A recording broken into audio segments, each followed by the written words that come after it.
여러분 안녕하셨습니까? 양영태 TV의 양영태입니다. 오늘은 2024년 12월 7일이 되겠습니다. 토요일입니다.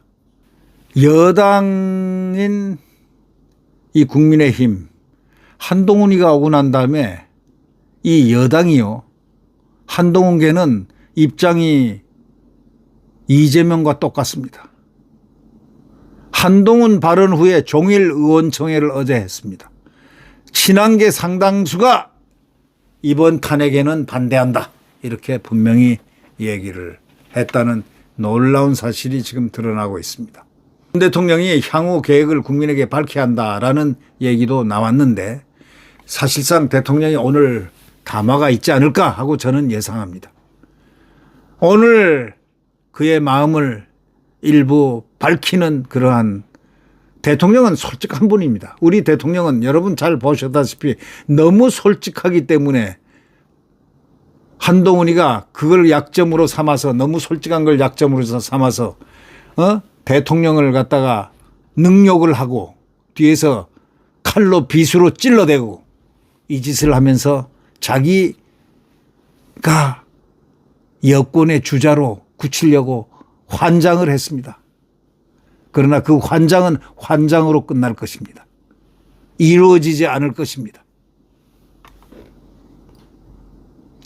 대통령 탄핵 소추안 표결을 하루 앞둔에 국민의힘이 온종일 의원총회 했다는 것은 아마 참 갑론을박이 굉장히 많았다, 이런 얘기입니다. 추경호 원내대표가 그다음에 그 당대표 비서실장하고 대통령에게 의원들의 입장을 전달했다는 겁니다. 여당이 탄핵 부결 당론을 유지하기로 뜻을 모을 때까지 당 안팎에서는 이만큼 논란이 이어졌다는 것, 아까 말씀드린 대로입니다. 한동훈은요, 자기 이렇게 말하다가 자기한테 좀 비판적이면 싹 나가버립니다. 무슨 여자처럼 삐져가지고 나가는 것처럼 한 번을 찐득하게 회의에 있질 못합니다. 뭐 하다 보면 샥 나가버립니다. 에라이 한동훈, 너 인간 좀 되라. 너는 사람이 먼저 돼야 돼. 정말 화가 나서 못 견디겠습니다. 네.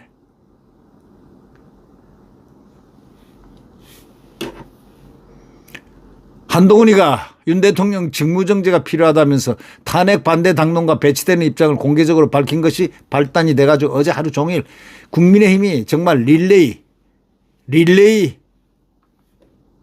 의원총회를 했습니다.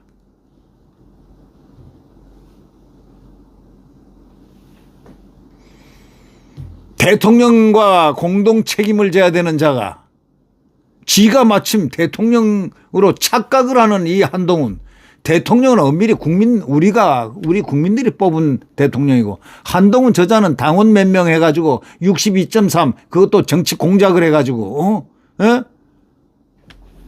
62.8인가 뭐 만들었을 거 아니겠습니까? 그거 다 정치 공작을 해가지고 하는 거죠. 어떻게 당에 참패를 당한 자가 비대위원장, 총괄, 선대위원장 하면서 당을 역사상 최고로 참패를 시켜놓고 그 2개월 만에 뻔뻔스럽게 당 대표가 될 수 있습니까? 그게 정상이면 되겠습니까? 정치 공작이 들어갔다고 봐야 되겠죠. 정치는 어차피 공작이지만 한동훈은 여의도 문법을 사용한다, 자기는 사용하지 않겠다는 자가 여의도 문법보다 더러운 문법을 사용해서 당선됐습니다. 정상적인 당원들 같으면 그를 찍었겠습니까? 선거에 참패한 자를 찍었겠습니까? 총선 백서 참패한 걸 갖다 7개월이나 미적거리고 못 내게 방해한 자가 그게 당대표라면 이걸 뭐라고 생각합니까? 한동훈이가 뭐라 한 줄 압니까? 어제 최고위 어젯밤 지난 계엄령 선포 당일 윤 대통령이 주요 정치인 등을 반국가 세력이라는 이유로 고교 후배인 여인영 방첩사령관에게 체포하도록 지시했던 사실과 이자는 이거 사실 확인, 그건 사법적으로 안 되고 지금 풍문입니다. 이게 대통령이 정치인 체포를 위해서 정보기관을 동원했다는 사실을 신뢰할 만한 근거를 통해서 확인했다 이러면서 여사령관이 그렇게 체포한 정치인들을 과천의 수감장소에 수감하려 했다는 구체적인 계획이 있었던 것도 파악됐다. 새로이 드러나고 있는 사실 등 감안할 때 윤 대통령이 조속한 직무정지가 필요하다. 이걸로 입을 포문을 열었습니다. 참 사악하죠. 한동훈 참 사악합니다.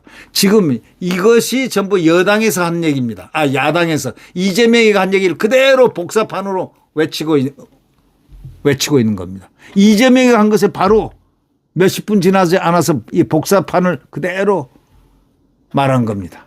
이 최고위에서 한동훈이가 발언할 때는 추경호 원내대표는 굳은 얼굴로 정면을 딱 응시하고 있었습니다. 한동훈이가 발언 마치고 회의를 비공개로 전환하려 하자 친윤계인 김재원 최고위원은 마이크를 딱 켜고 제가 한 말씀 드리겠다.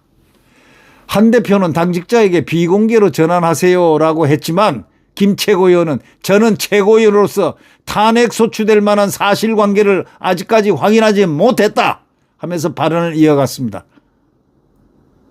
추 원내대표는 회의가 끝나자 4선 이상 의원들과 중진회의를 열었습니다. 그러면서 이렇게 얘기했습니다. 권영세 의원은 한동훈이가 확인되지 않는 이야기를 가지고 입장을 자꾸 바꾸는 것은 굉장히 경솔한 일이다.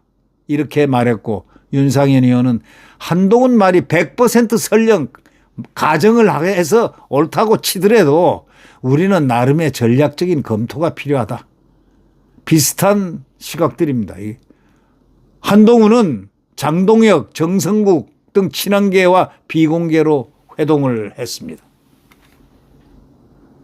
이후에 추 원내대표는 긴급의원총회를 소집했고 한 대표가 국회를 비우면서 회의가 제대로 진행되지 못했다고 합니다. 이자는 한동훈은 어디 갈 때 싹 감춰버립니다. 자기 마음대로 어디 싹 나가서 어디 가서 누구를 만나는지 이재명은 꼬북 노릇을 하는 건지 이재명 대장 노릇을 하는 건지 어디 가서 누구를 만나는 건지 하여튼 묘한 행동을 하고 있습니다. 대통령이 국회 올지도 모른다 하는 헛소리를 갖다가 만들어내는 것도 누가 만들었을까요? 제가 느낄 때는 혹시 이 한동훈이가 첩보를 주지 않았을까? 그러나 그거는 대통령은 국회에 나타날 생각조차도 발상조차도 안 했다는 그런 겁니다. 한동훈이가 혹시 첩보를 줬을까 하는 의혹들이 지금 많습니다만 그건 의혹이니까. 국가 원수이자 행정부의 수반인 대통령을요. 입법부하고 사법부와 결정으로 임기 중에 파면시키는 게 대통령 탄핵입니다. 한동훈이가 은혜를 받은 사람을 난도질을 하다 못해서 이제 대통령 탄핵까지 주장하는 자가 됐습니다. 예. 이 인간 끝을 한번 보겠습니다. 이 인간이 얼마나 잘되고 어떻게 정치 행동을 하나 국민들은 쳐다볼 겁니다. 그의 입에서 맨날 갖고 노는 국민팔이 하는 한동훈의 그 입이 앞으로 어떻게 바뀌어질지 한번 주목을 해봅니다. 나쁜 XXX 같으니라고 용서받지 못할 자. 저는 한마디로 말해서 한동훈은 용서받지 못할 자라고 규정합니다. 하늘과 땅에서도 용서받지 못할 자 바로 한동훈이 아닌가 이렇게 느껴지는 오늘입니다. 네, 우리 윤석열 대통령을 우리 꼭 붙잡아야 됩니다. 붙잡고 자유민주주의 대한민국을 번성시키기 위해서 절대 탄핵의 강을 넘지 않도록 우리 혼신을 다해야 됩니다. 그러기 위해서 할 일이 뭐 있습니까? 광화문에 가서 같이 우리의 이만큼 국민들이 많다는 것을 나의 몫을 함께 하는 것. 이게 중요한 거 아니겠습니까? 네, 구독 버튼과 엄지를 눌러주시면 대단히 감사하겠습니다.